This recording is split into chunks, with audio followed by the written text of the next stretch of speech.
Hare Krishna, everybody. Thank you all so much for joining us in this Bhakti Vaibhav course that will be commencing today. Before we get started with today's session, I would like to introduce our facilitator for the day, His Grace Kanai Krishna Prabhu.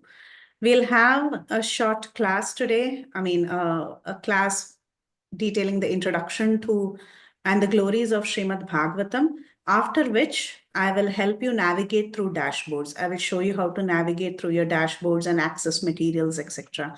So please stay till the end of the call. Before handing over the call to His Grace Kanai Krishna Prabhu, I would like to introduce His Grace to all of you. His Grace Kanai Krishna Prabhu is a disciple of His Holiness Radhanath Swami Maharaj. He joined ISKCON in 2001. Currently, he serves as a full-time monk in ISKCON Bhagavat Mahavidyalaya Govardhan and in ISKCON NVCC Pune. Before becoming a monk, he worked with MNCs such as FMR Corporation, Honeywell Corporation, and others as an Oracle consultant for 6 years. He joined as a full-time monk in ISKCON Pune in the year 2011. He's a member of ISKCON's Shastrik Advisory Committee, which you all must be aware of. He is the Director of Academics at ISKCON Bhagavat Mahavidyalaya Govardhan and is serving as the Dean of Academics in the branches at Germany and North America. He is also a traditional Sanskrit scholar with expertise in Paninian grammar. He teaches Sanskrit grammar, Sanskrit commentaries on Bhakti Shastras like the Bhagavad Gita, Srimad Bhagavatam, Bhagavata Sandarbhas, and other literatures of Gaudiya Vaishnava Sampradaya, as well as courses like Bhakti Shastri, Bhakti Vaibhav, and Bhakti Vedanta to worldwide students at IBMV, Govardhan, and overseas. He is currently completing post-graduation MA in Sanskrit and philosophy. We are very, very honored and very happy to have Prabhuji on the call, and he'll be starting the Bhakti Vaibhav classes for all of you. We are very happy to have all of you on the call today. Prabhuji, you can take over. Hare Krishna. Hare Krishna. Thank you so much, Mataji. Hare Krishna. My humble obeisances to all the devotees. Vancha kalpatarubhyascha kripa sindhubhya evacha patitanam pavanebhyo vaishnavebhyo namo namah. Am I audible clearly? Yeah? Yes, Prabhuji. Yes, Prabhuji. Yes, Prabhu. Yeah. Thank you. So let us get started with today's session, which is going to be introduction orientation session. The actual teaching will begin from tomorrow. So I am just hoping that we'll complete the discussion in about 1 hour or so. And then after that, if any questions, followed by Priti Vilasini Mataji briefing you about the other aspects of the course. Om Namo Bhagavate Vasudevaya.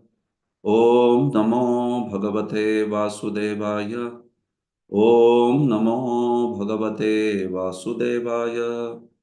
Narayanan Namaskritya Naranchaiva Narottamam Devim Saraswatim Vyasam Tato Jayamudiraye Nashtaprayeshva Bhadreshu Nityam Bhagavata Sevaya Bhagavatyuttama Shloke Bhaktir Bhavati Naishtiki Krishnaya Vasudevaya Devaki Nandanaya Cha Nanda Gopakumaraya Govindaya Namo Namaha. Om Ajnanatimirandhasya Jnananjana Shalakaya Chakshurunmilitam Yena Tasmai Shri Gurave Namaha. Shri Chaitanya Manobhishtam Sthapitam Yena Bhutale Soyam Rupa Kadamahyam Dadati Swapadantikam Vandeham Shri Guroho Shri Yuta Padakamalam Shri Gurun Vaishnavamsha Shri Rupam Sagrajatam Sahagana Raghunathan Vitam Tam Sajivam Sadvaitam Savadhutam Parijana Sahitam Krishna Chaitanya Devam Shri Radha Krishna Padan Sahagana Lalita Shri Vishakhan Vitamscha Namaom Vishnu Padaya Krishna Pristhaya Bhutale Shrimate Bhakti Vedanta Swamin Niti Namine नमस्ते सारस्वते देवे गौरवाणी प्रचारिणे निर्विशेष शून्यवादी पाश्चात्य देशतारिणे नमो महावदान्याय कृष्ण प्रेम प्रदायते कृष्णाय कृष्ण चैतन्य नाम्ने गौरत्विषे नमः। हे कृष्ण करुणा सिंधो दीनबंधो जगत्पते गोपेश गोपिका कांत राधाकांत नमोस्तुते तप्त कांचन गौरांगी राधे वृंदावनेश्वरी वृषभानुसुते देवी प्रणमामि हरिप्रिये वाञ्छाकल्पतरुभ्यश्च कृपा सिन्धुभ्य एव च पतितानां पावनेभ्यो वैष्णवेभ्यो नमो नमः।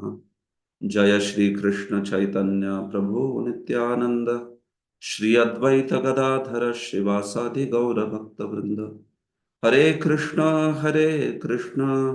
कृष्ण कृष्ण हरे हरे हरे राम राम राम हरे हरे। सर्वशास्त्राब्धि पीयूष सर्ववेदैक सत्फल सर्वसिद्धांत रत्नाढ्य सर्वलोकैक दृक्प्रद सर्वभागवत प्राण श्रीमद्भागवत प्रभो कलिध्वान्तोदितादित्य श्रीकृष्ण परिवर्तित परमानंद पाठाय प्रेमवर्षक्षराय ते सर्वदा सर्वसेव्याय श्रीकृष्णाय नमोऽस्तु मे मदेकबन्धो मत्सङ्गिन् मद्गुरो मन्महाधन मन्निस्तारक मद्भाग्य मदानंद नमोस्तु ते असाधु साधुता दायिन् अतिनीचोच्चताकर हानमुंच कदाचिन्मां प्रेम्णा रथकंठयो स्फुर श्रीमद्भागवत महापुराणम की जय। Hare Krishna. So my humble obeisances to all of you, and I am very happy, very delighted to be amidst all of you. First and foremost, I want to congratulate all of you for making this decision to join Bhakti Vaibhava. Right? Many times, amongst devotees also, they may want to join, but finally making a commitment to join formally a course like Bhakti Vaibhava and commit ourselves to the study of Srimad Bhagavatam. This is actually a very great step. So, the beginning itself, I want to congratulate all of you for taking this very, very important step. So, in today's session, what I'm going to do is initially speak about Srimad Bhagavatam and especially from a historical perspective, how the study of Srimad Bhagavatam was revived in Vaishnav traditions in general, and especially in our own tradition of Gaudiya Vaishnava Sampradaya. The whole aspect of glory of Srimad Bhagavatam can be talked about in multiple ways. It has multiple dimensions. And as we go ahead, I will also be like teaching the first chapter. So as we go ahead, we will also see all these different dimensions when it comes to Srimad Bhagavatam and its glory. But in today's session, especially, I just want to speak a few minutes about this aspect of how the Srimad Bhagavatam was revived. The study of it was revived in the tradition of Vaishnava Sampradayas. So I have a small presentation which basically is part of the first three verses discussion of Bhagavatam's first three verses. They, as you all of you know, they are a discussion in itself.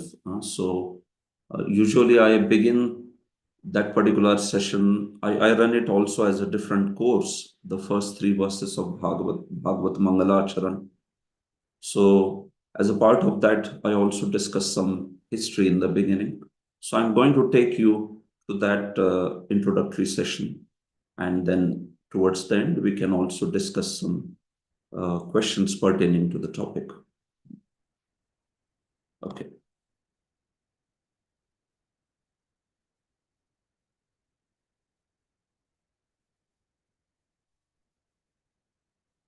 Just give me a moment. I'm sharing the screen.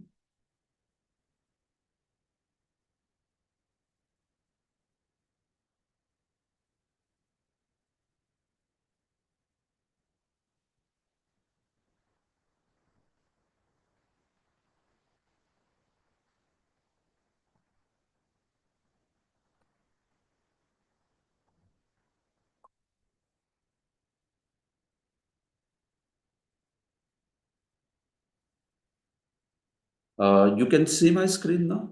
Yeah. Yes, Prabhu, yes. Okay. Thank you. All right. So this is actually part of a course on understanding first three verses of Bhagavatam. And as we go ahead, as I said, from tomorrow onwards, we will be also doing the discussion on the first three verses as part of the first chapter. So we will go through the rest of the presentation. Today, I'm primarily taking you through the historical perspective. So in the beginning, we offer our obeisances to the Shad Goswamis of Vrindavan, six Goswamis headed by Srila Rupa Goswami. As we all are Rupanugas, the followers of Srila Rupa Goswami, so we seek the blessings of Srila Rupa Goswami and all other Goswamis, that this effort of studying Srimad Bhagavatam, it bears its fruit in terms of the wonderful devotional qualities that we can develop by studying Srimad Bhagavatam, and also an ardent desire to preach this message of Srimad Bhagavatam to others.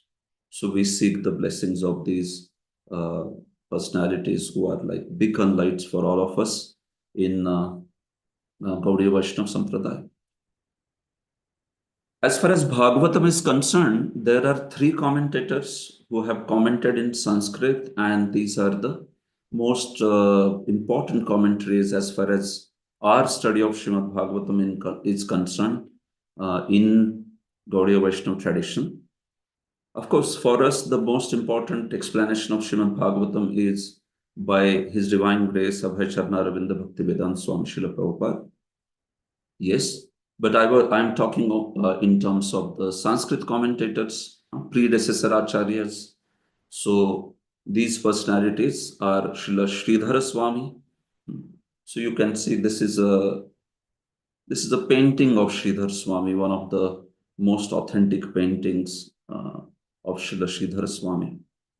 So he was the preeminent commentator on Srimad Bhagavatam, whose commentary called Bhavartha Deepika. It is accepted as the most de facto most important commentary on Srimad Bhagavatam. So even Chaitanya Mahaprabhu, all of you know that he accepted Srila Sridhara Swami's explanation of Srimad Bhagavatam as the most authentic explanation. Sridhar Swami Guru Korimani, he said also that aspect. So we understand the Bhagavatam in Anugatya, in the following of Srila Sridhara Swami. Then there is Srila Jiva Goswami, who is Siddhanta Acharya for our Sampradaya. Needless to give the introduction of Srila Jiva Goswami, right? He is such a well-known Acharya. Prabhupada said he is the greatest philosopher that has ever lived. So Srila Jiva Goswami also had a very, very important role in reviving the study of Srimad Bhagavatam. And finally, Srila Vishwanath Chakravarti Thakur, whose commentary called Sarartha Darshini practically combined the elements of rasa and tattva. His is a very, very revered commentary by Gaudiya Acharyas and also by the all other Vaishnava Acharyas. It's a very elaborate commentary which has very nicely balanced the elements of philosophical understanding and also the rasika aspects of the texts of Srimad Bhagavatam. So we seek blessings, especially from these three commentators also of Srimad Bhagavatam, as we embark on the study of Srimad Bhagavatam as a humble, servant of theirs. And finally, we offer our respectful obeisances to Srila Prabhupada, by whose mercy, singular personality, by whose mercy we have been able to get this amazing, pure message of Srimad Bhagavatam in our life, right? The whole world actually. Srila Prabhupada was the one who spread the message of Srimad Bhagavatam in the entire world. Previously, it was there only within the land of Bharatvarsha. But then by Srila Prabhupada's mercy, this whole message of Srimad Bhagavatam has spread to the entire world, and in unprecedented manner, in a manner that was not done by any other personality before. So we seek Srila Prabhupada's blessings. We dedicate this effort at the feet of Srila Prabhupada, and seek his blessings that we will be able to march very wonderfully in the study of Srimad Bhagavatam.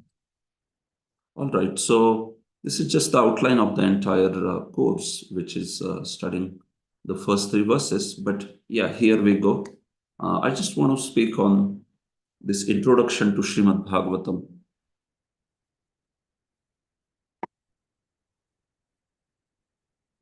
So before we proceed, what is the meaning of Srimad Bhagavatam? There are these 2 words, right? Srimad or Srimat, and Bhagavatam. So would any one of you like to tell what is the meaning of these words, Srimat Bhagavatam? Any word or both the words, if you want to share. Yeah. You may raise your hand. Yeah. Saudamini Sundari Mataji, Pranam. Would you like to speak? Pranam Prabhuji. Prabhuji, Srimad means very beautiful.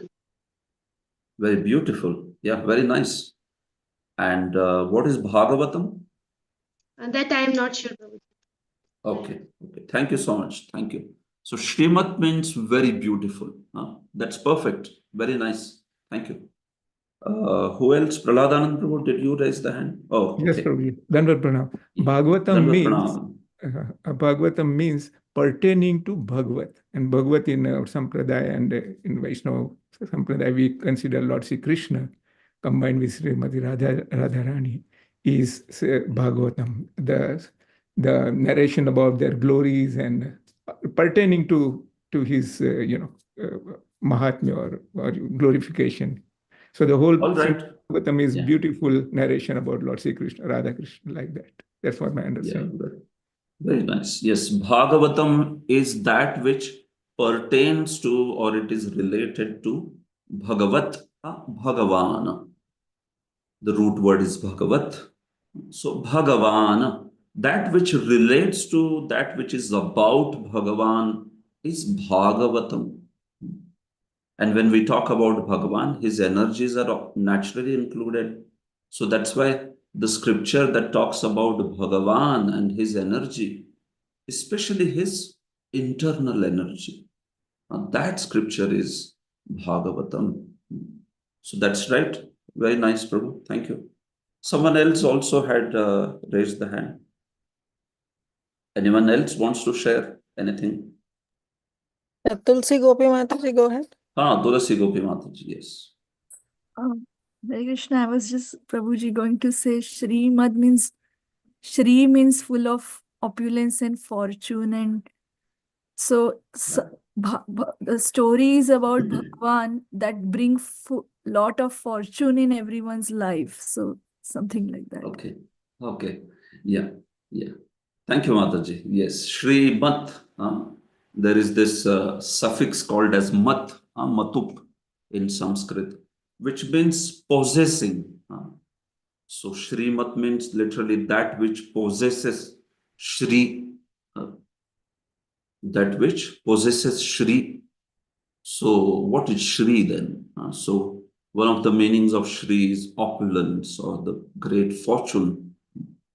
So yes, this scripture is filled with great opulence, great splendor of bhakti. And anyone who takes its shelter will also be blessed with that opulence. Of course, this opulence is the opulence of bhakti. We are not saying necessarily the material opulence. Srimad Bhagavatam can give that also. But what it gives certainly is the opulence of the bhakti, the opulence of love for Godhead. So that's how Bhagavatam is full of auspiciousness, and it brings auspiciousness to the those who take shelter of Bhagavatam. So, yes, Mataji, thank you. Sindhu, Mataji. Hare Krishna, Prabhu. Thank you, Hare Krishna. Prabhu. Please accept my humble obeisances. This is Humble what I've obeisances. heard, Prabhu. Bhagavatam, there are 4 syllables. Bhakti, which is accompanied by Gnana and Vairagya, and the Atma Gnan is the last. So Bhakti, which is accompanied by, which includes actually Gnana and Vairagya automatically, and the Atma Gnan is bestowed upon one who takes shelter of Bhagavatam. Okay, yeah, yes, thank you. Bhagavatam has this aspect of jnana and vairagya, but within the context and within the process of bhakti, right? Vasudeve Bhagavati Bhakti Yoga Prayojitah Janayatyashu Vairagyam Jnanam Cha Yada Haritukam. Bhagavatam has jnana and vairagya, but Bhagavatam qualifies that jnana and vairagya as ahaitukam. This is a very important thing. What sort of knowledge and renunciation? Ahaitukam, causeless knowledge and renunciation. It did not just say jnana and vairagya, but it qualified with that ahaitukam aspect. So as Mataji rightly said, Bhagavatam has jnana and vairagya aspect, and that is ahaitukam, the knowledge for not for the sake of gaining moksha, as we talk about the impersonal moksha. We are not talking about the devotional moksha. Devotional moksha is known as vimukti. Impersonal moksha is mukti, but devotional moksha is vimukti, and that is vishesha mukti. That is a very special liberation. It's a liberation where one continues to serve the Lord in the spiritual world. So that's why Bhagavatam bestows jnana and vairagya, which takes us to that original purpose of jnana and vairagya, which is service to the Supreme Lord. The renunciation also. I know renunciation is for the sake of serving the Supreme Lord, and not just show off or some mystic siddhis or something. No.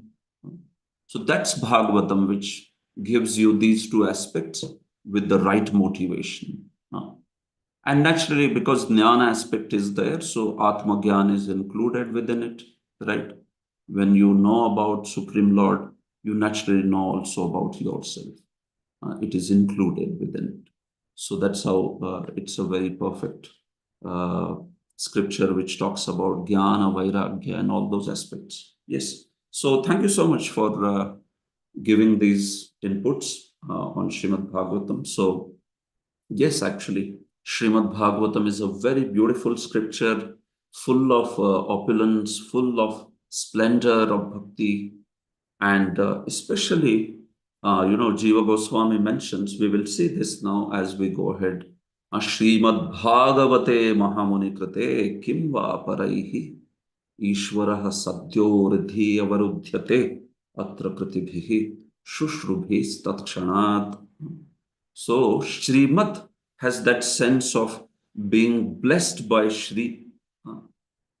It is replete with energy of Shri. Shri is the Srimati Radharani, or goddess of fortune, Lakshmi ji.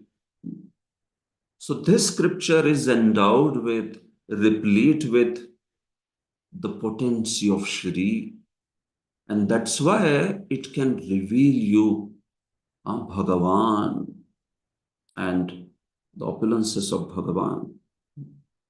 So that's Srimad. That's also one of the sense that comes from Srimad. This scripture is bestowing upon you the grace of Shriji and the grace of Srimati Radharani.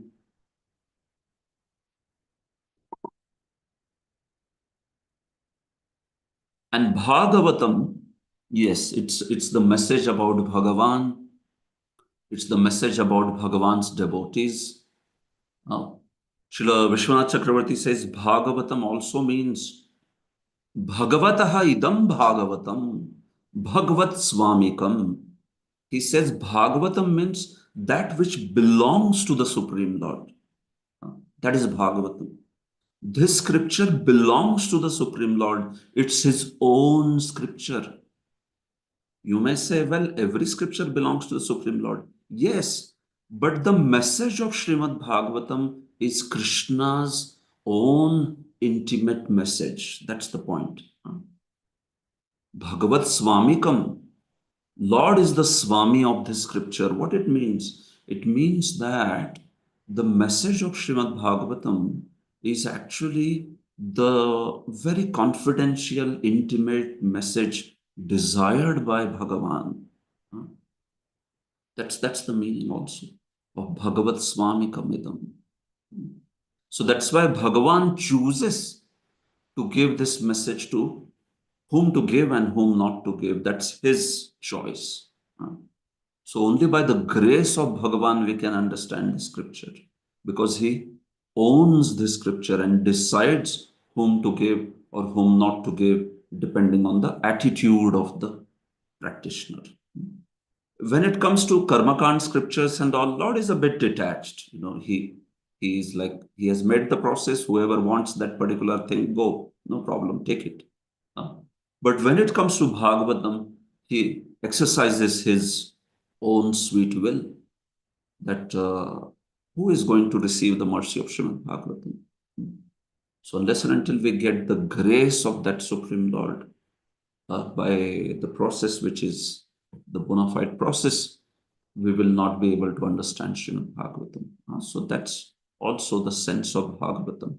And finally, Bhagavata Proktam Tat Bhagavatam. Bhagavatam also means the scripture which is spoken by Bhagavan.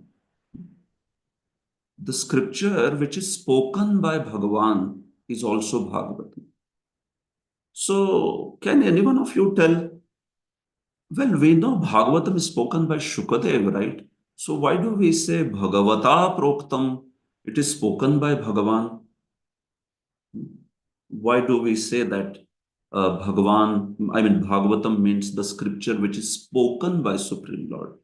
That's how the understanding is. That's in fact the primary meaning of the word Bhagavatam. If I want to tell you, the primary meaning of Bhagavatam is Bhagavata Proktam. That scripture which is spoken by the Supreme Lord is Bhagavatam. So,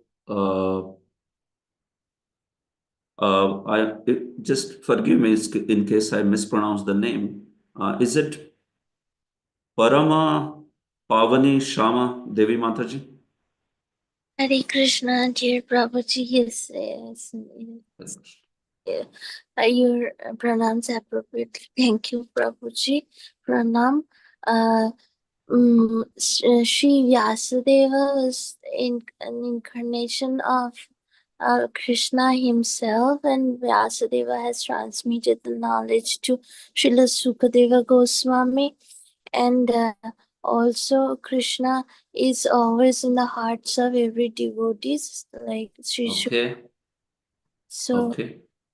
from like Okay, because Vyasadeva wrote and Krishna is also within the heart.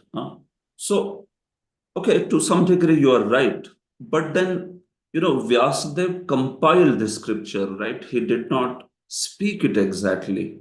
He is not a Vakta of Bhagavatam. He is not a speaker of Bhagavatam. So when we say Bhagavata Proktam, it is spoken by Bhagavan. So what do we mean by that? Satyam Prabhu, you want to tell? Hare Krishna, Prabhu. Dandavat Pranam. Jai Shri Prabhu. Dandavat Pranam. Jai We Shri. can only try, Prabhu. So I think I read I don't remember which canto, but the 4 verses which Supreme Lord, as a like when the creation was happening, he told this to Brahmaji, and the Bhagavatam is basically the expansion of those 4 verses. Is it right? Yeah, very nice. Your try is just precisely on the point. Yes, that's what it is. Tulasi Gopi Mataji, you have anything else to say? Prabhuji, I was going to guess that in Bhagavatam, lot of devotees, pure devotees of the Lord, the Mahabhagavats are addressed as Bhagwan. Like, so Okay. in that sense, all the great Bhagavatas are, if they speak something, it can be Okay. considered Bhagwan. Okay, like that. Yeah. Okay.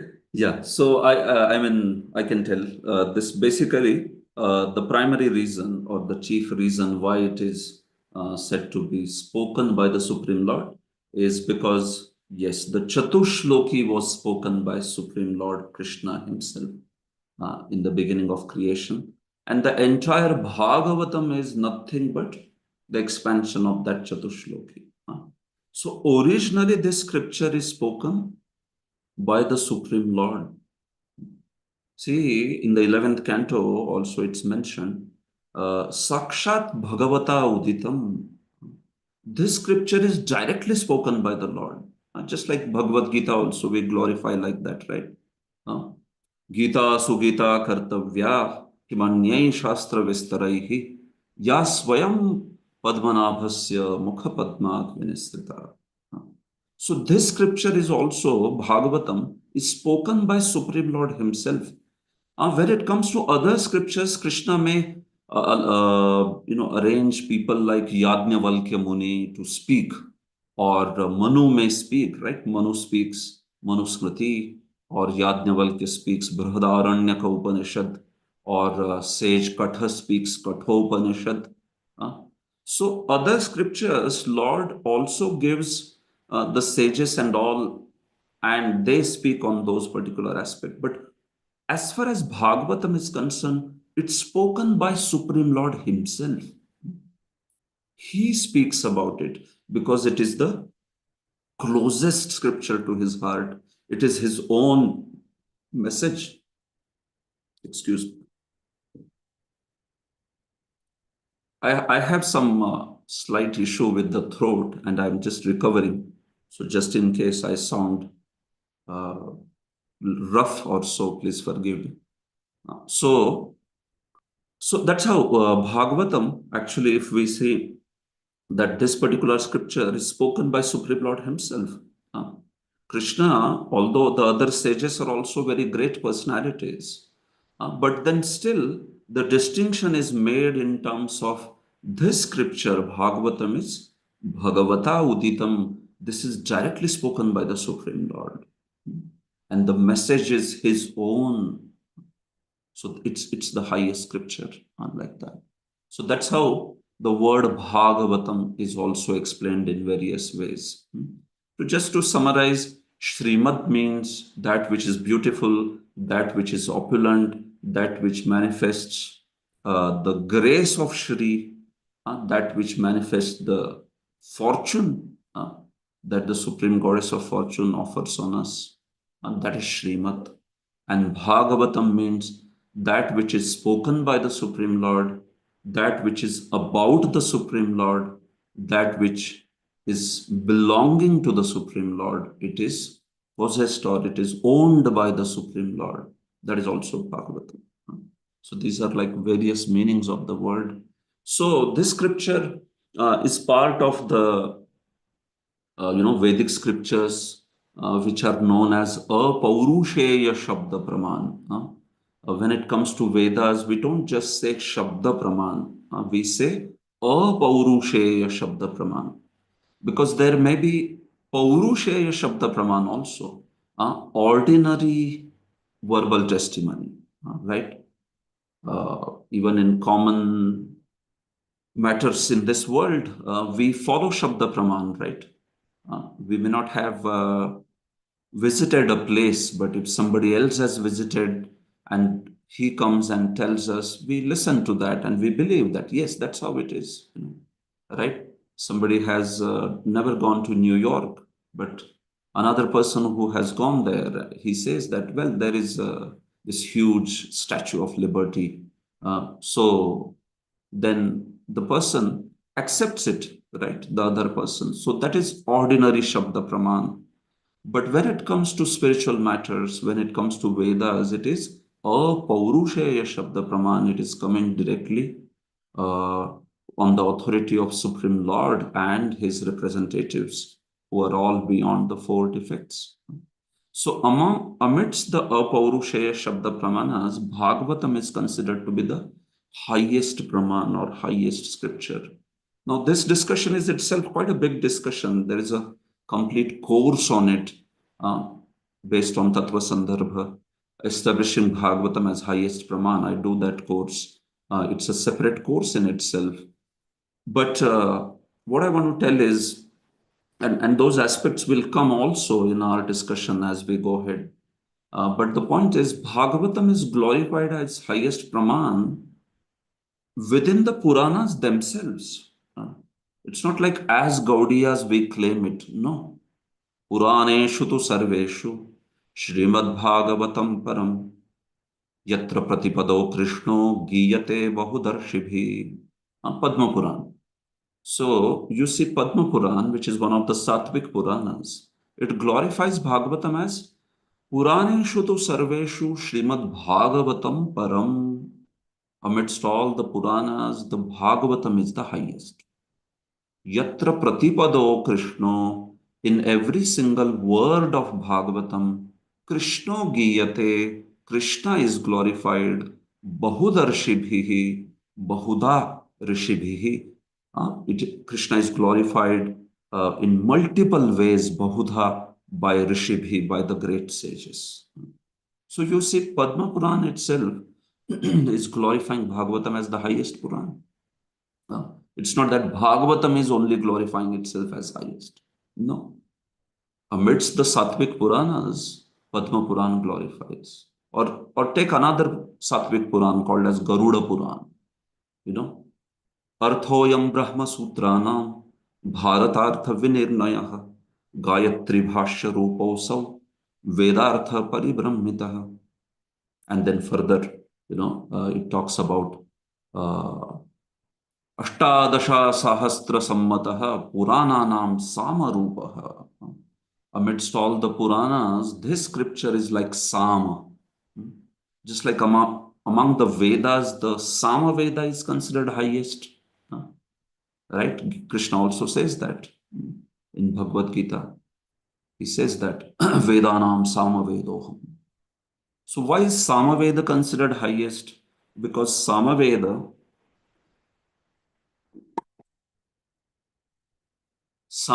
is very Vistrita. It is very huge.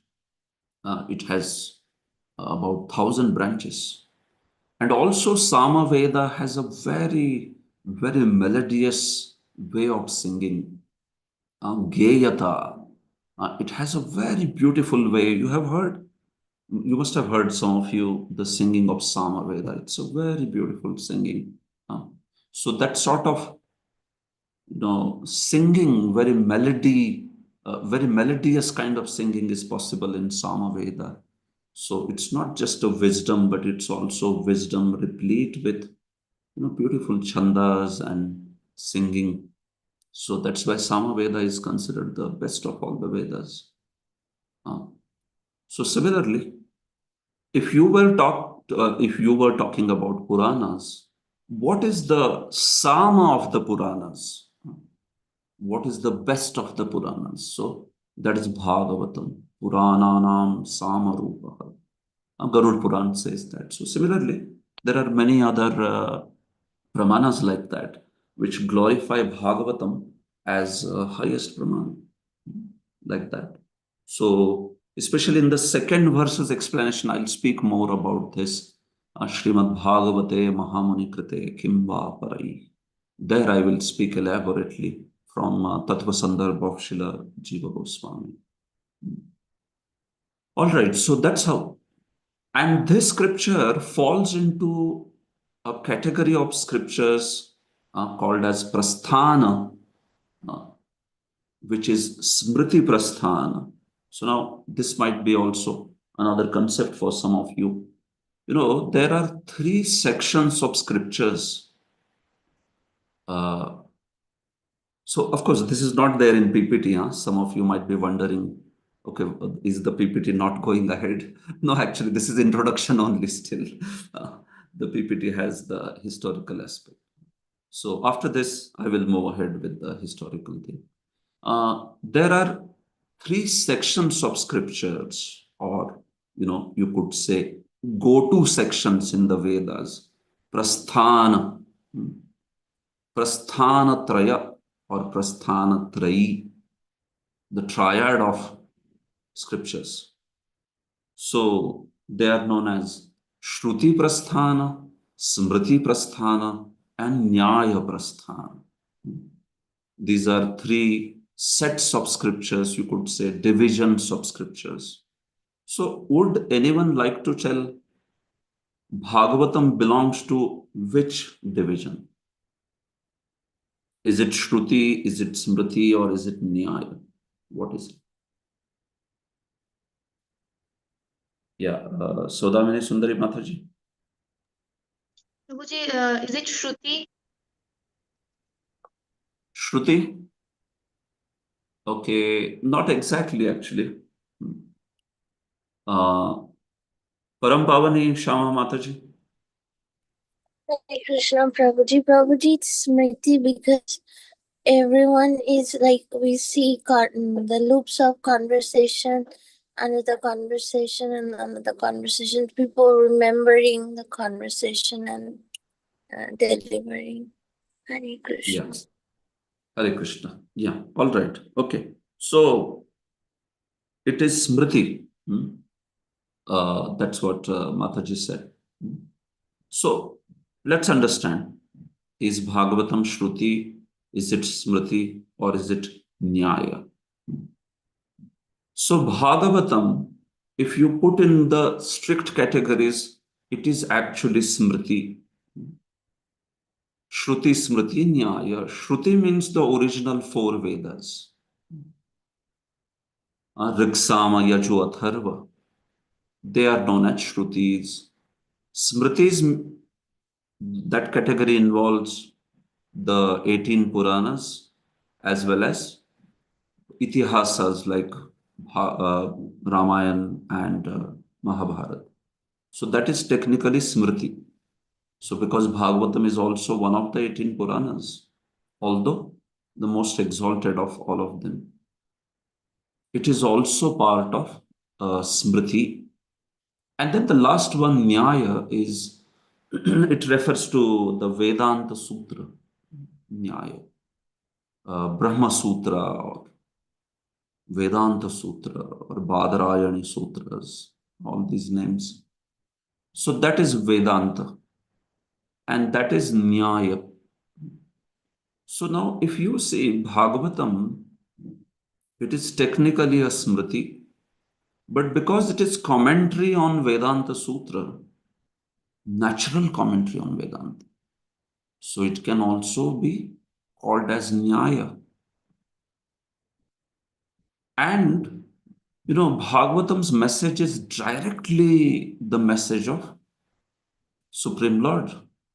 Bhagavata Proktam Visa. So in that sense, it could also be called as Shruti. So it has these characteristics. But if you want to technically place Bhagavatam, then it should be called as a Smriti.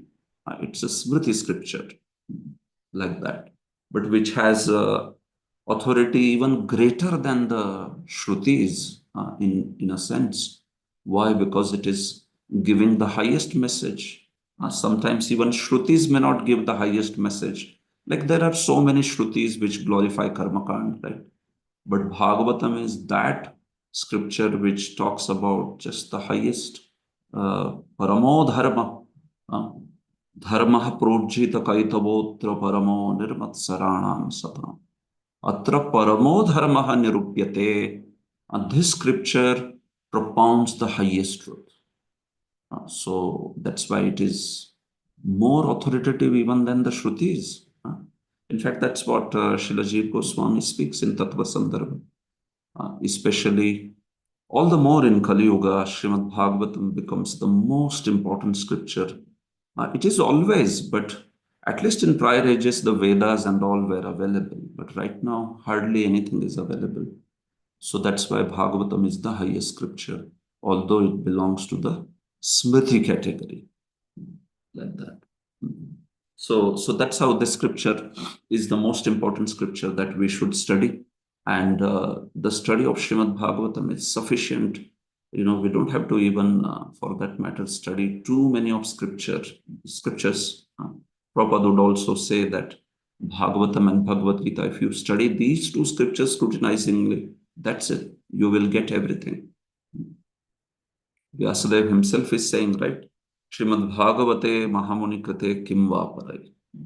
If you have Bhagavatam, then what is the need of any other scriptures? Any other scripture?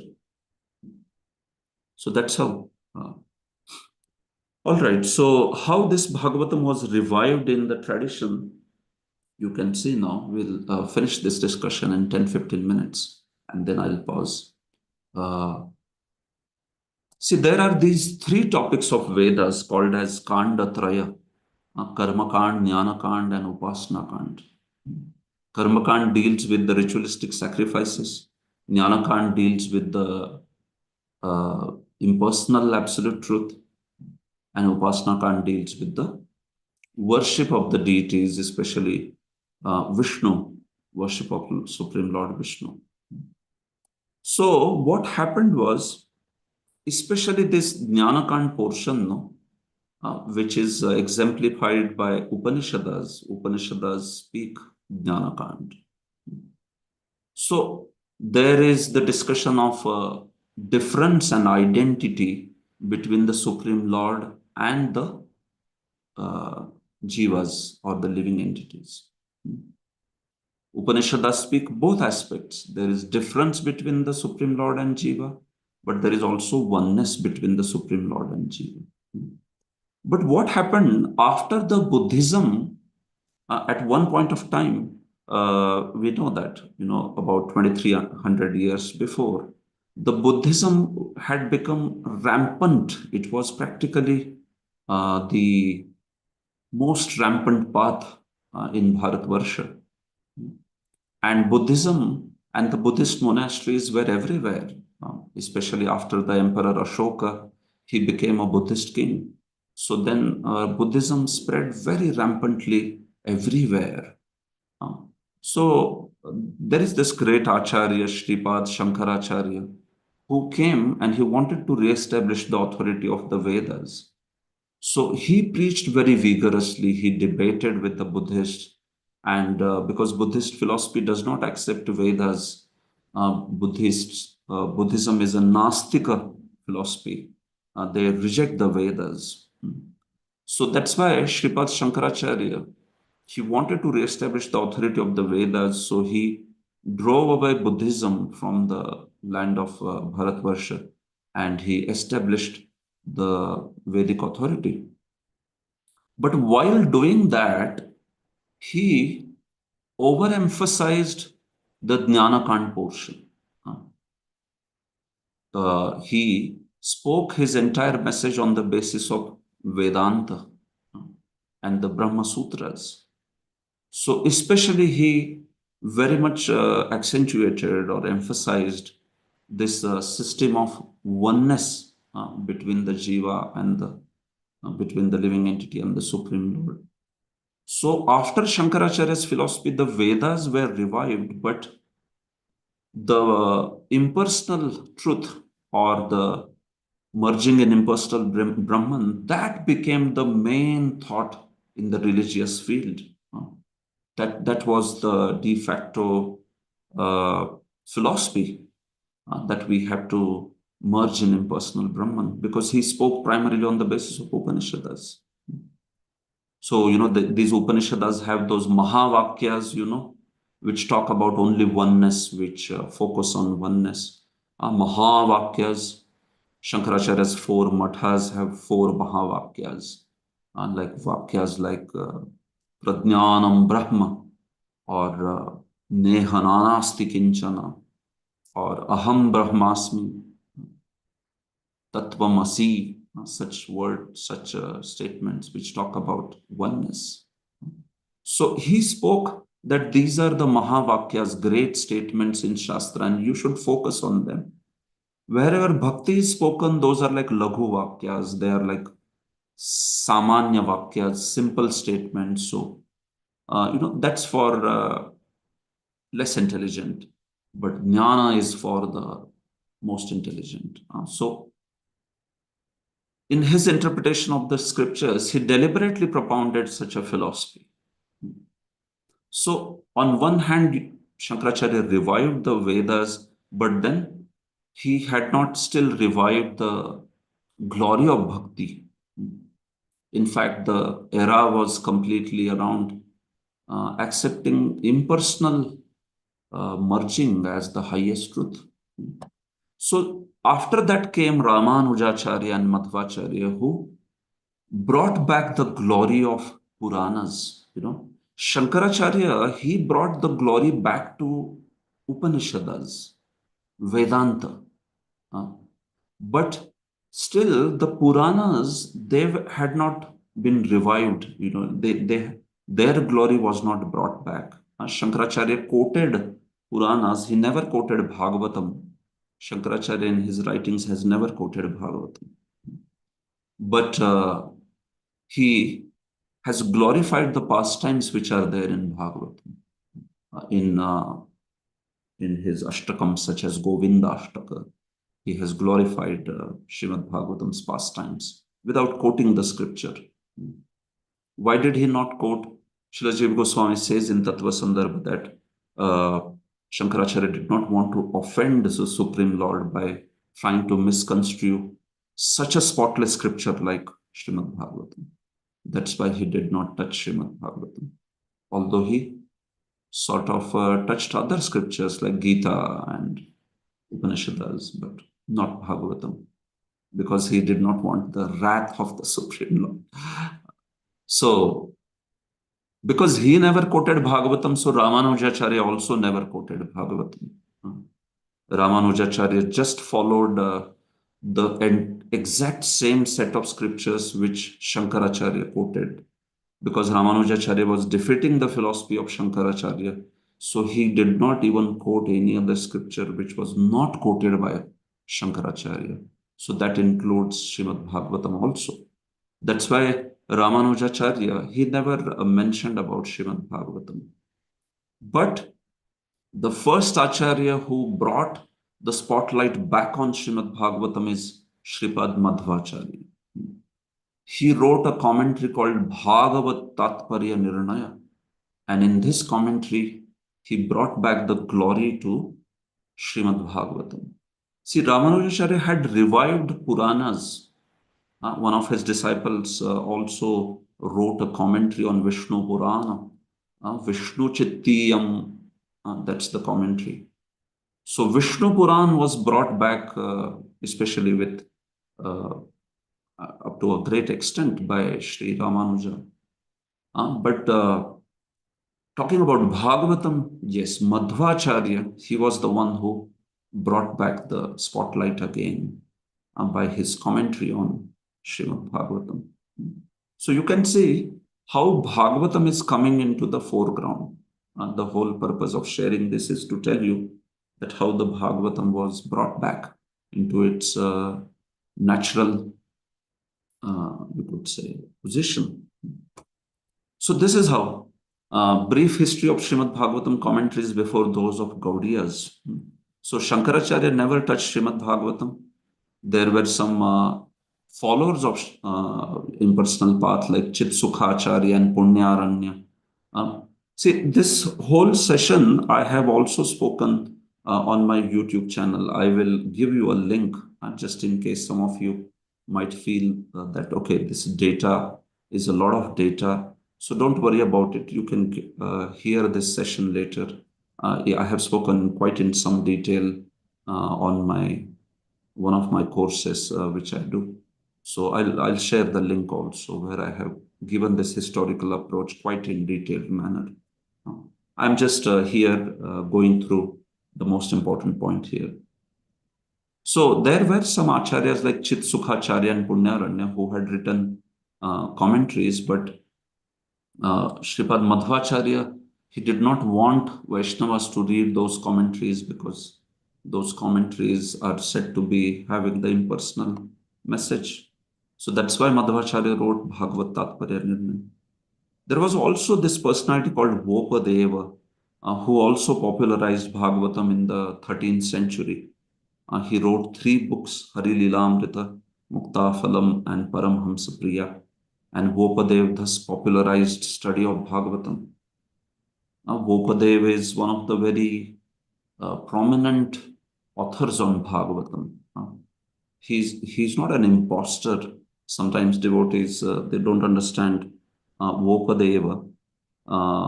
Vopadeva is credited that he only wrote Bhagavatam, which is wrong, which is incorrect. Prabhupada also addresses this in the first canto purport, right? First verses purport itself. Some people say that Vopadev wrote Bhagavatam, which is obviously not right.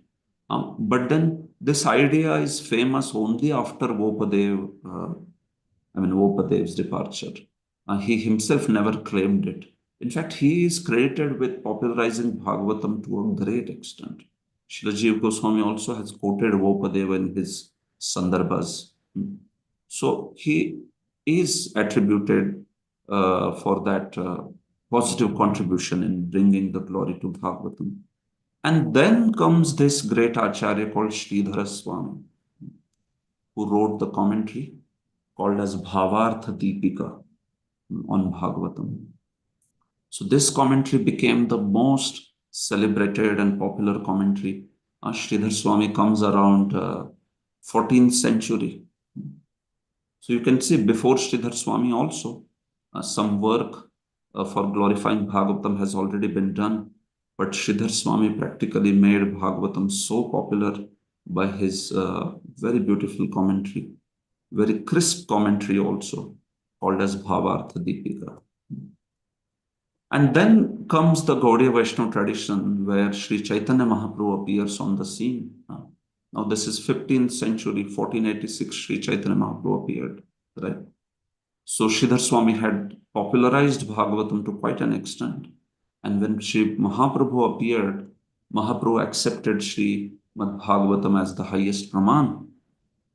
You know this famous verse from Chaitanya Mata Manjusha. Aradhyo Bhagavan Vrajesha Tanayas Tadhama Vrindavanam Ramya Kachita Upasana Vrajavadhu Vargena Yah Kalpita Srimad Bhagavatam Pramanam Amalam Premaham Pumartho Maham Shri Chaitanya Mahaprabhor Matamidam Tatra Darahana Para Srimad Bhagavatam Pramanam Amalam. Bhagavatam is the spotless scripture or Praman. This is Mahaprabhu's Mata. Shri Chaitanya Mahaprabhor Matam. This is his opinion, and we have the highest regard for this opinion, because this is scripture's opinion, and Mahaprabhu is none other than the Supreme Lord himself. So, by Mahaprabhu's propounding Bhagavatam as highest truth and highest scripture, the glory of Bhagavatam, it catapulted into unprecedented heights. So then the Gaudiya Sampradaya's Acharyas, they also wrote commentaries and books on Srimad Bhagavatam. Like our Sampradaya's first commentary on Bhagavatam is Chaitanya Mata Manjusha, which is Srinath Chakravarti. Then there is Sanatan Goswami's Brihad Vaishnava Toshani on the 10th canto. Rup Goswami also he wrote books based on principles of Srimad Bhagavatam. But the most unique contribution in establishing Bhagavatam as the highest scripture goes to Srila Jiva Goswami. It is unprecedented work done by Srila Jiva Goswami in establishing Bhagavatam as highest Praman. It is just unparalleled work.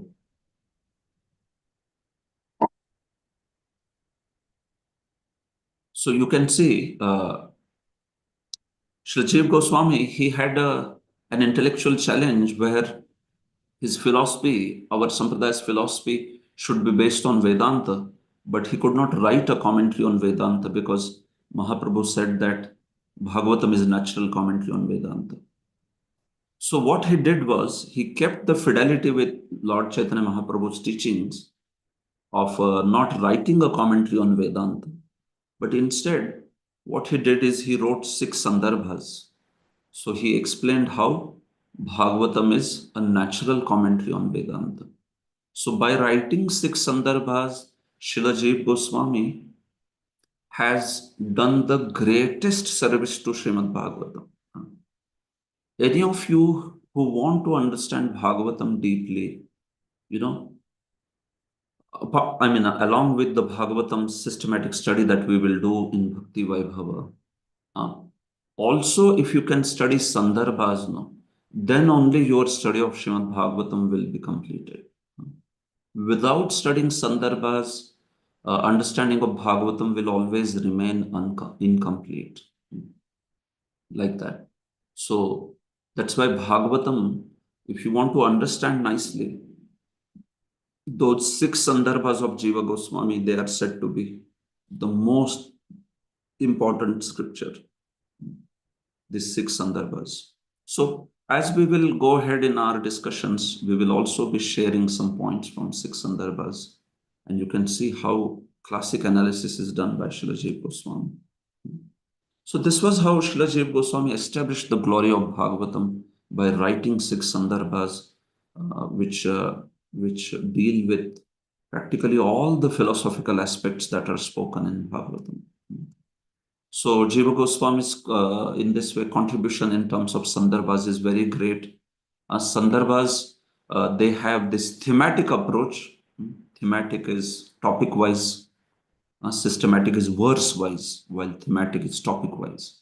So in your Bhakti Vaibhava, you are doing systematic study, while Sandarbhas is a thematic study. So that's how. So he commented on Bhagavatam's all 18,000 verses also in terms of the thematic approach. And also he wrote commentaries on Bhagavatam. It was much better than any of the previous efforts like Vopadev's Mukta Phalam. He also wrote a commentary explaining Sandarbhas called as Sarva Samvadini. In fact, Jiva Goswami has written total 4 lakh or 400,000 verses. So this is actually quite an extraordinary achievement in writing. It's a prolific achievement in writing. As part of my service, I many times talk to scholars from Varanasi or other places, traditional places, pithas, and all of them know about Jiva Goswami. When we talk about Gaudiyas, they immediately speak about Jiva Goswami. So that was his great contribution, that even other sampradayas, they revere Srila Jiva Goswami. He has written 3 commentaries on Bhagavatam, Laghu Vaishnava Toshani, Krama Sandarbha, and Brihat Krama Sandarbha, out of which these 2 are on the 10th canto. Krama Sandarbha is on entire Bhagavatam. Also, he wrote books like Gopala Champu, where he has explained the correct order of pastimes of Srimad Bhagavatam. After Sri Jiva Goswami, there is Srila Vishwanath Chakravarti, who wrote Sarartha Darshini commentary, very beautiful, sweet commentary.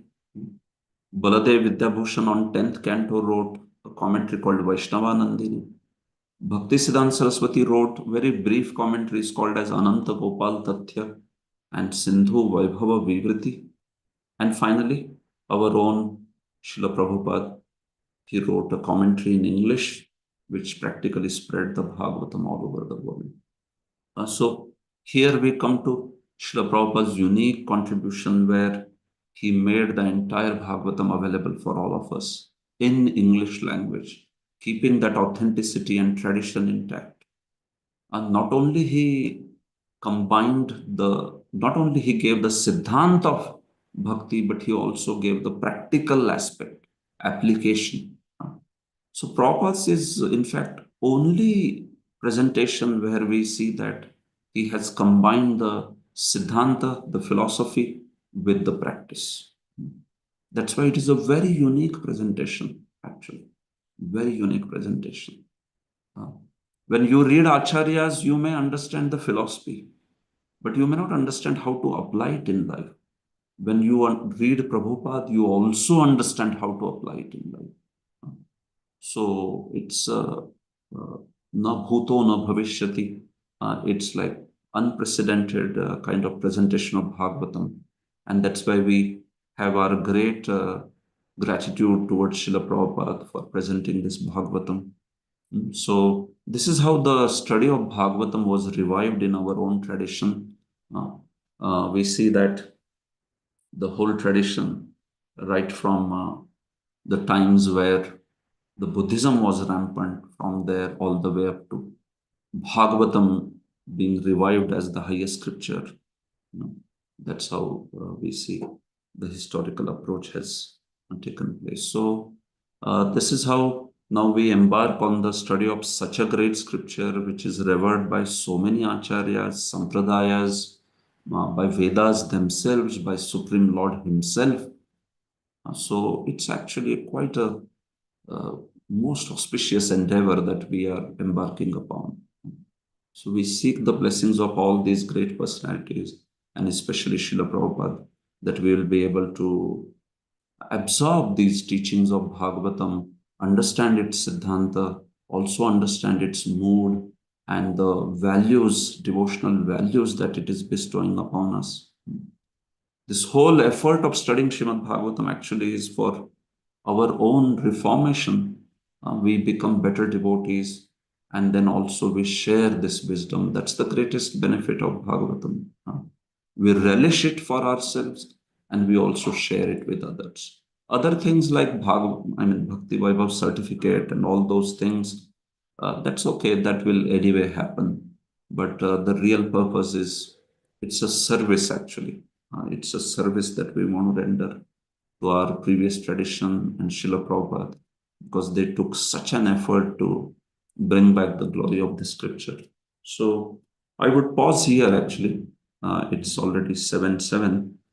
I'll take some questions if they are there, and then I have a quick 2 minute, I mean not even 5 minutes probably. The Bhakti Vaibhav assessment aspect I want to just show you. But before that, I'll take some questions if they are there on the discussion. And then towards the end, Priti Vilasini Mataji can address you further. Yes, are there any questions on what we discussed today? Maybe any quick questions I can take. Yes, Satyam Prabhu. Hare Krishna Prabhu. Thank you for the excellent class and giving the overview of how the wall of Bhagavatam was revived. It's so eye-opening. But I have some 2 questions specifically, Prabhu. So it is mentioned like the Srila Rupa Goswami, he didn't write any commentary on Bhagavatam. But also it was mentioned like there are a lot of commentary he wrote, like the four lakh verses, and maybe I think I totally misunderstood. Like he gave commentary, but like topic wise, not like systematic or something. Okay. That is Jiva Goswami, Prabhu. Okay. The one who wrote 4 lakh verses is Jiva Goswami, and he is the one who has written commentaries also on Bhagavatam. Rupa Goswami did not write commentary on Bhagavatam because he had a different challenge. Rupa Goswami came in an era where the kavya, the poetry was very, very prominent. And in that poetry, there was a lot of mixing of rasas and you could say unscrupulous emotions within Krishna's pastimes the poets had inserted. So Rupa Goswami primarily wrote kavyas, poetry, where the pure, pristine, loving dealings of Radha Krishna have been described. He did not go into commentaries, especially on Bhagavatam and all that. Although he has written Siddhant books like Bhakti Rasamrita Sindhu or Upadeshamrita. But especially the Bhagavatam's commentary, that aspect is taken by Srila Jiva Goswami. So what you heard, 400,000 verses, or he wrote thematic commentary, that is about Jiva Goswami. Okay? Sorry, Prabhu, I misunderstood that. The No second problem. question I had, Prabhu, it was mentioned like the Shankaracharya, he didn't do the commentary on Srimad Bhagavatam for a specific purpose. Like, Yeah. I missed that He point. did not want to touch. Yeah. Shankaracharya did not touch Bhagavatam. He did not even quote Bhagavatam. He has not quoted Bhagavatam. He has quoted Vishnu Puran, Skanda Puran, Padma Puran, all other Puranas, but he has not quoted Srimad Bhagavatam in his works. That is because, as Jiva Goswami explains in Tattva Sandarbha, this is because Bhagavatam is Amala Purana. Uh, it's a scripture which is Bhagavat Swami Kamidam. It is Lord's own scripture. And, to take such a scripture which is Amala, spotless, and try to misconstrue some meaning out of it, especially impersonal meaning, so that would have really displeased the Supreme Lord very much. So this is how Srila Jiva Goswami says that. So Shankaracharya stayed away from the Bhagavatam. He did not want to touch Bhagavatam and thus invite upon himself displeasure of the Supreme Lord. So this is the reason it is mentioned. And Ramanacharya, he also didn't touch Bhagavatam, but he defeated Shankaracharya's philosophy. He defeated Shankaracharya's philosophy. Yeah. He basically, Ramanacharya did not touch Bhagavatam Prabhu because he did not want to quote any other scripture which Shankaracharya did not quote. Why? Because that is called as Purva Paksha Pramanya in Sanskrit. Purva Paksha Pramanya means you defeat an opponent quoting exactly the same scripture which he has quoted. Because then nobody is going to say to you, oh, you are quoting different scripture and taking advantage. No, I am quoting the same scripture which you have quoted. So that was genius of Ramanujacharya, and his contribution is immense in reviving Vaishnavism. We all owe a lot to Sripad Ramanujacharya and Sripad Madhvacharya. Yeah. Thank you. Thank you, Prabhu. Narhari Dev, Prabhu. Hare Krishna, Prabhu. Pranams. Prabhu, you mentioned about the word prasthan. The scriptures, they fall into three categories: Shruti, Prasthan. Yeah. What does the word prasthan mean, Prabhu? See, prasthana, it's spoken in different manners. Prasthana, literally, which means that departure, leaving, right? Exodus. Even in Hindi, they say prasthan kijiye, like that, right? Prasthana. So, prasthana, one meaning that the scholars explain is that prasthana is that scripture which helps you with the exodus from the material world. A departure like that. So that is prasthana traya, that way. Or another meaning of prasthana also, which the traditions give is that scripture which is like prasthana, meaning you go towards. Prasthana. You go to those set of scriptures if you want to know something. That is also prasthana. So prasthana means going. And here it means that you are going towards those scriptures in order to find out the knowledge of the Shastras.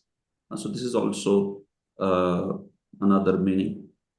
Prakrishta Rupena Sthanam, that is also prasthana, which means that this is the place or the division where you will find all the scriptural wisdom. So those are some meanings which I have seen the tradition explain. Thank you, Prabhu. Okay. Praladanand Prabhu? Dhanwad Pranam Prabhuji, I just have one question. Are we going to cover Krama Sandarbha commentary also in our Vaibhavam? We will sort of cover the, different points from different commentaries if they are repeated already. So then I'll not take, but if Krama Sandarbha speaks something unique, then obviously I'll try to take. Very good. Yeah. Yes. Okay, anyone else wants to ask anything before we just look at the format of Bhakti Vaibhav?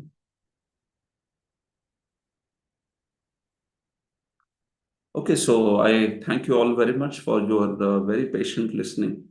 Thank you very much for your wonderful questions and participation also. I just have now the format of Bhakti Vaibhava to show you, and then Mataji can address for anything else.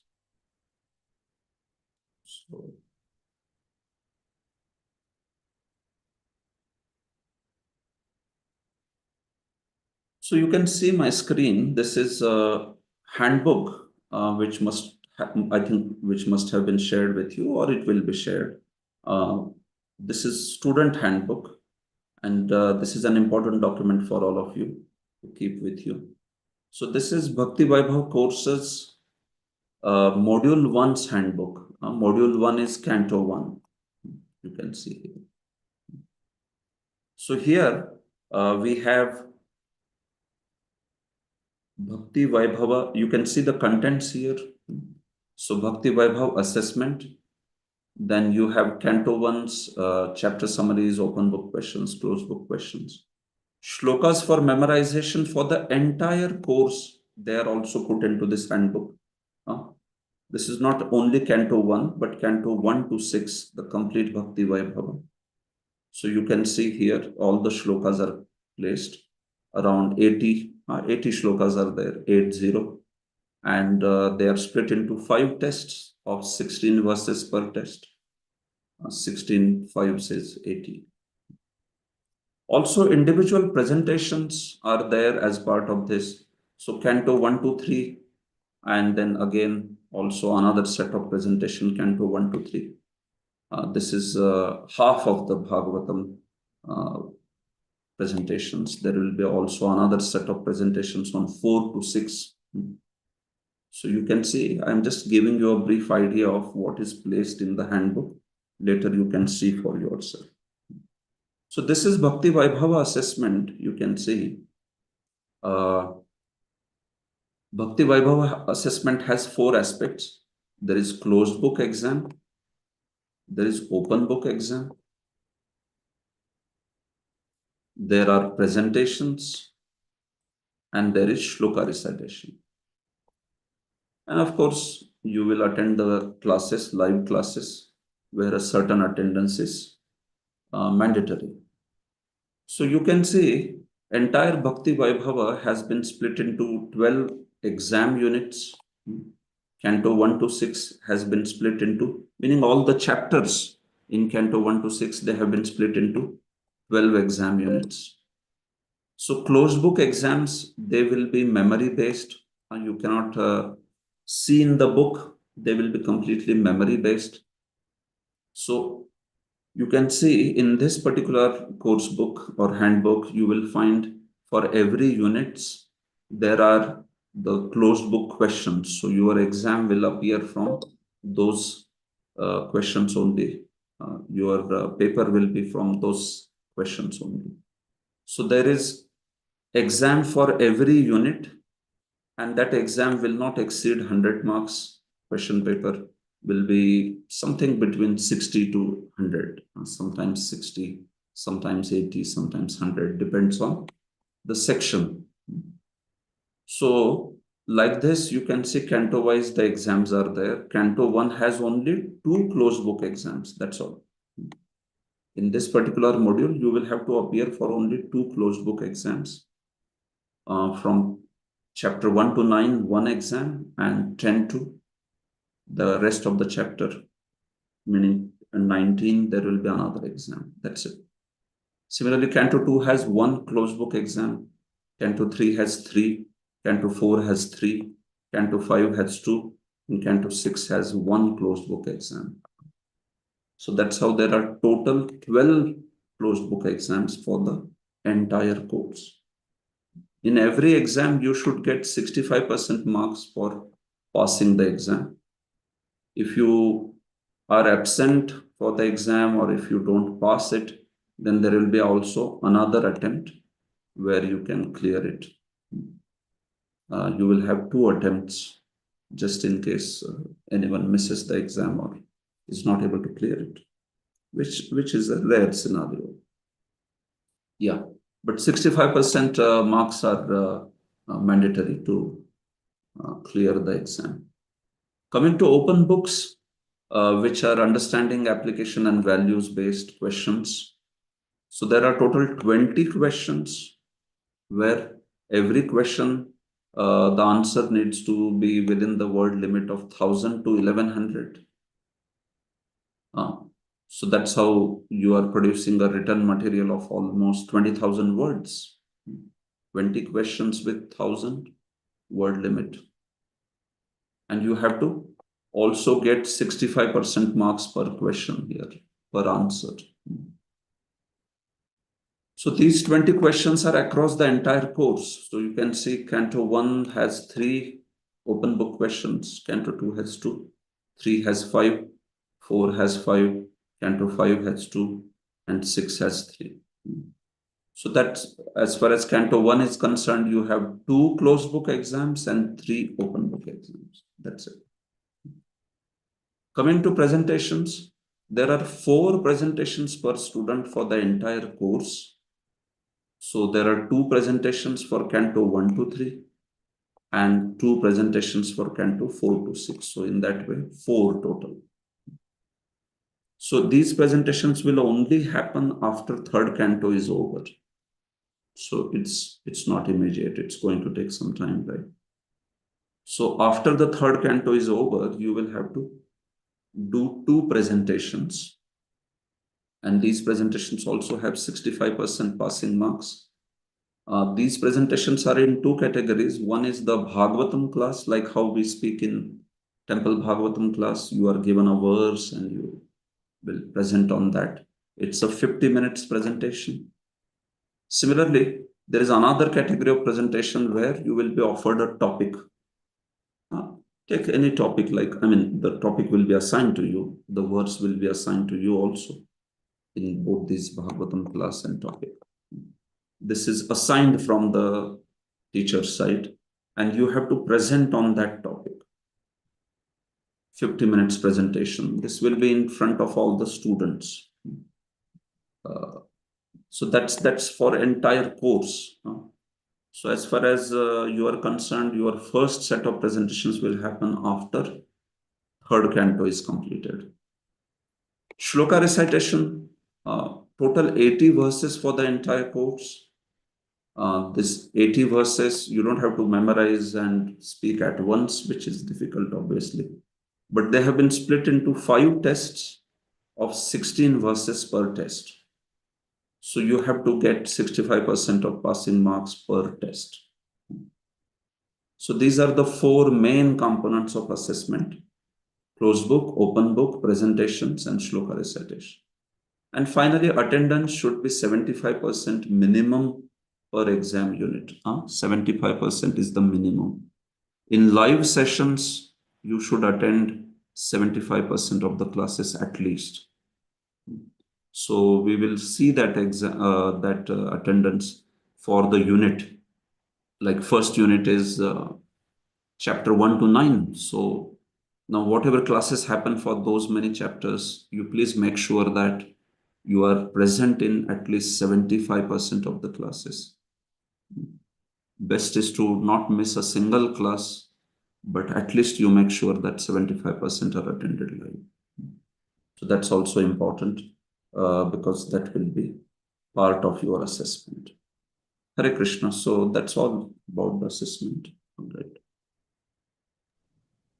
So, Prithvilasini Mataji, I have gone 5-7 minutes more than what I should have taken. But I think here I can stop now. If you wish to you wish to address them further on other matters, I think you can proceed.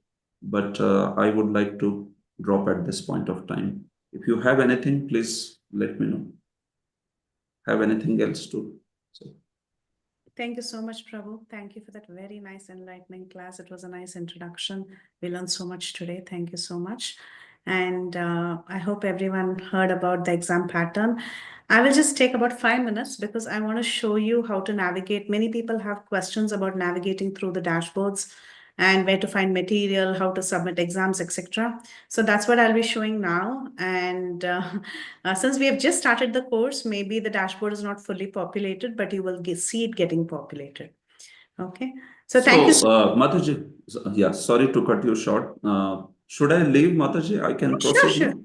Please, sir, go ahead, Prabhu. Yeah. Thank you so much. Thank you so much to each one of you. And I look forward that, we'll be meeting now in the further session where I'm going to begin with the first chapter. So it's a pleasure to be with all of you. Thank you so much. Thank you for your patient listening again. Granth Raj Srimad Bhagavatam ki jai. Yeah. Srila Prabhupada ki jai. Sure. Thank you, Prabhuji. Hare Krishna. Thank you so much. Hare Krishna. Okay. So thank you all so much, and just thank you for bearing with me for another 5 minutes. Many of you had issues, you have questions. So this is what you need to do. You go to ibmvna.org. Okay, this is the website. We have also sent a link. It is there in the description box in the WhatsApp. If you are not a part of the WhatsApp group, it is mandatory to be a part of the WhatsApp group. So please let us know and we will add you. The reason I say it's mandatory is because 90% of the communications happens through WhatsApp.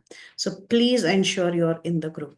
So this is the link, ibmvna.org. This is common for everybody. So you log in as a student, you have an ID and a password, right? So what I'm going to do is I'm also going to log in as a student.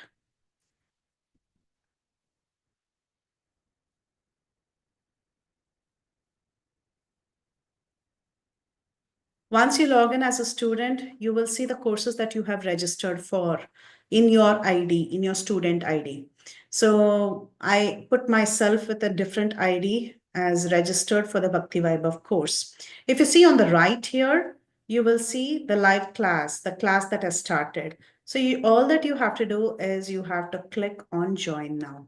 It will tell you, are you okay? Are you sure you want to join the virtual class? Say okay, and it will take you to the Zoom session. Okay, you see Zoom is opening, and then say open Zoom meetings, and you are right there in the session. So in your dashboard, you have to look at the right-hand side. Now, if this doesn't pop up, just click on online Bhakti Vaibhav. No, it will pop up. Okay, let's go back. So it has to populate. If it has not populated, maybe just wait for 2-3 minutes. It will populate on the right side and click on join now. That's how you join for classes. When you join from the dashboard for the classes, your attendance will be registered. Otherwise, you can also, optionally, you can also click from the link that we send on WhatsApp. The reason we are sending the link on WhatsApp is many people are not tech savvy. Many people say they are kind of old, they don't want to do it. So that's the reason we are sending the link. But the recommended process is to join through dashboards. This is common even for the Bhakti Shastri people. There are many Bhakti Shastri students who are also in Bhakti Vaibhav class. So just letting you all know, this is the standard method of joining the class. Okay. But worst come worst case, it's okay. Don't worry too much if you join from the link. We will track your attendance later personally. We'll see who was absent and then match the people who came and then somehow make sure that your attendance is marked. But ideally, please join like this. Okay. Now on your dashboard, you have announcements, my courses, calendar, exam, etc. You have all this on the left.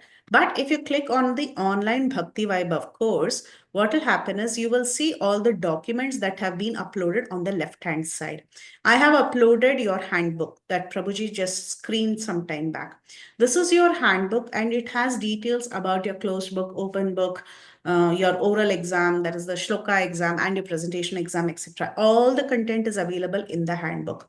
Here itself, you will start seeing the exams, that is the question banks for the exam. You will also be able to give exams from the dashboard. Okay, so the question paper will come on the dashboard and you will attempt on our LMS, learning management system, directly the exams. Everything will be typed, everything is online. So please ensure that you're registered and everything is okay. Here is the course review. This is how you access class recordings. Everyone has a question, how to find recordings. So you have lesson, course overview, class records. If you click on class records, you can see that there is a class now. Okay, this will later turn into a recording and you can watch the recording. You cannot download the recording, unfortunately. You have to be a registered student and you can only watch the recording. Okay, and there is no scope for sharing the recordings, which is kind of unfortunate, but that's how the system works. So you just watch the recording here. Here are some announcements that are made. And you can see if there are any important announcements that are coming. You can access exams from here, or on the left-hand side, it will get populated. There'll be a separate section that says exams, and from there, you can attempt the exams. But before the exams come, you will also get your question banks. So you can access the question banks there also. Okay, so everything will be on your dashboard. You don't have to go outside your dashboard for anything, including joining classes. Okay, and as far as see here also, you see announcements, you see my courses, you see a calendar, you can see exams, upcoming exams, past exams, and later once you complete the course, the certificate will also be available here and you can access your certificate. Okay, so everything is right here on the dashboard and it will get populated eventually. For now, it looks quite empty, but eventually it will get populated. And you also will receive an email before you join the class in your registered email account. You will receive an email saying that your upcoming class is going to start, and then you can click on the link there and enter Zoom directly from there. That is also an option to join the class. You don't have to necessarily, I mean, in the email, pretty much you will get the website link. You just click on the website link and follow steps. Look at the right-hand side and say join now. That's all. Okay, so other than that, the other information that I had to pass on is initially Kanai Krishna Prabhu will be giving class, especially for the first chapter alone. And then after that, it will be Her Grace Kirtida Sundari and myself who will take over. And then we eventually, after a few months, we'll also have another speaker who's Sanatan Dharma Prabhu who will join our team. Okay. So if you have any questions, you can ask. Kirtida Sundari is also on the call. She can also address your answers. Any questions? One more thing, Preeti Vilasni Mataji. One more thing, dear devotees, I want to say that if you in future, if you have any question regarding assessment, regarding your dashboard or anything, you have to reach out either to myself or Preeti Vilasni Mataji. Don't reach out to Sanatan Dharma Prabhu or Kanai Krishna Prabhu.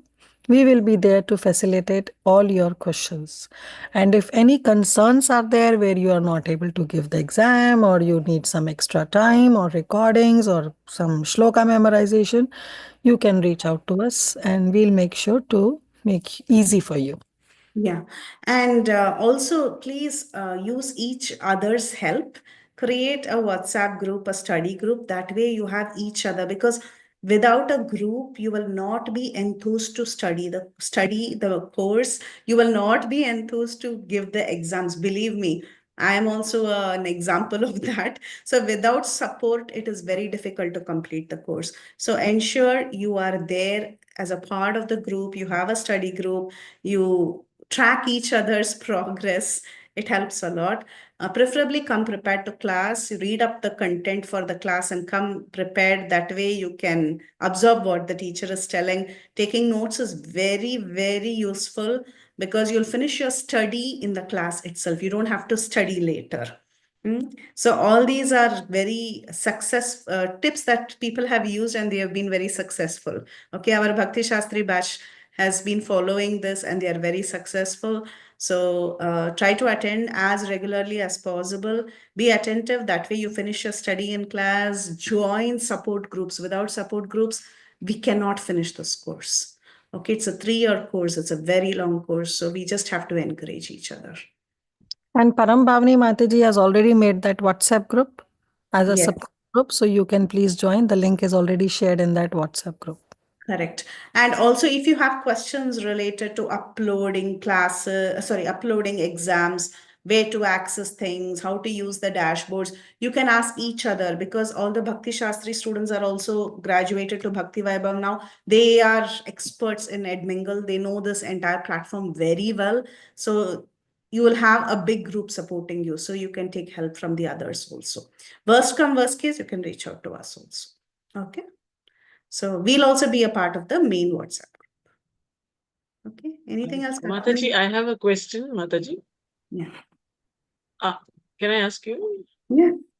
Mataji, about the recitation, is it that we have to recite and then post it to you, or how do you do that, Mataji?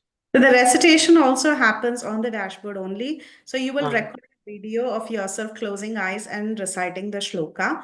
and you will upload it either in a YouTube link, in your own YouTube link, and send it to us. Or if people are having trouble with that, we have seen people upload it on Google Drive and send us the link. That is fine too. The only format it accepts is link. That is a link. It can be a Google Drive link or a YouTube link. That's how it accepts. Now, if you don't know how to, create a link in a drive or in a YouTube, people will help you. Please don't worry, it's not that difficult. If you have technical problems, just reach out to each other and it'll just take a few minutes. They'll help you. Okay. As long as you have a Google Gmail account, everything is possible. Thank you And very much. yeah, if you don't have a Gmail account also, somebody will help you create one. Okay. So we are there for each other, and extreme cases where nothing is working, I will come and I will upload it personally for you. Okay. Thank you very much, Mataji. Very good. Hare Krishna. Anything else anyone has? Okay, and generally the assessment is made in India, meaning the people who assess your answers are generally from India. It's not that we sit and assess all your answers. So third-party assessment only happens. So do your exams well. That way they give you good marks. That's all. Yeah. Yes, Narahari Prabhu. Mataji, Hare Krishna. This is a long course, and obviously, there's a lot of deep study needed. And someone who's not well versed in or has difficulty with studying, what do you recommend? Like, how much time do we spend every day to be able to? It's quite, big, arduous. I don't know. No, don't worry. Feeling overwhelmed, but Don't worry. It's not that. It's not going to be that technical. It will be very simple. And believe me, we'll make it as simple as possible. Don't worry. Don't get intimidated. That's the first thing. Of course, it was beautiful for you all to get the feel of what Bhagavatam really is. We had to present some technical details today, but eventually it won't be that technical. Okay. And secondly, the closed book exams are short answers only. Right, Kirtana Mataji? Even for Bhakti Vaibhav, they are only short answers, right? Only short answers, 1 or 2 lines, not more than. That's all. Your exam will be super simple. You'll do extremely well.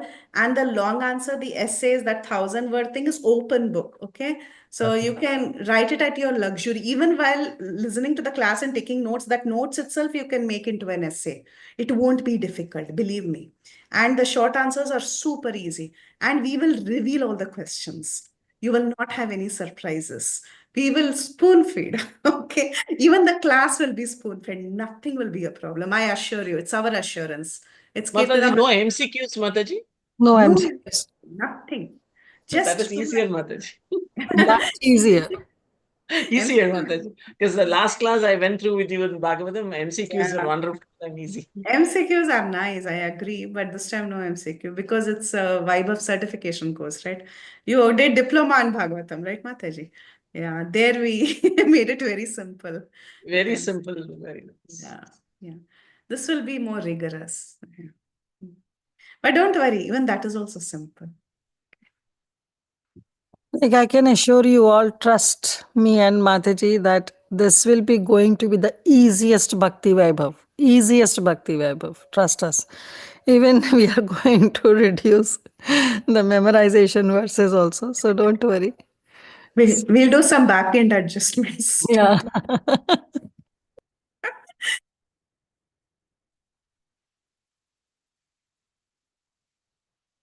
Because it's all about appreciating Bhagavatam. So exams are all secondary. Okay.